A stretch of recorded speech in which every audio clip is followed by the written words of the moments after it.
August উপলক্ষে আচ্ছা আমার দেশের যত সংগঠন হোক, ছোটোখাটো ক্লাব হোক, ছোটোখাটো যে কোনো সংস্থা, ছোটোখাটো যাই ব্যবসা করে, মানে কারখানার মালিক, সবাই এই দিনটা 15ই আগস্ট দিনটা এই পতাকা উত্তোলনের মধ্য দিয়ে স্মরণ করেছি আমরা।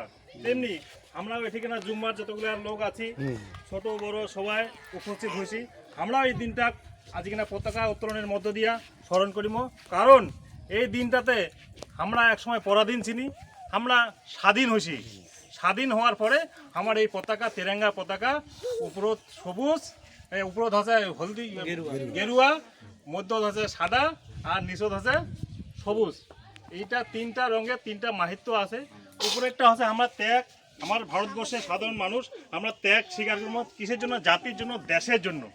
আর এই সাদাটা হচ্ছে শান্তি, আর এই সবুজটা হচ্ছে বিপ্লব, মানে সবুজ বিপ্লব। আমরা যেটা খাবার খাই, যদি খাবার ফসল ফলেন লাগে, তারই এই সংকেত গিলা দিয়া এই পতাকাখান তৈরি হয়েছে। যাই হোক, এই পতাকা উত্তোলন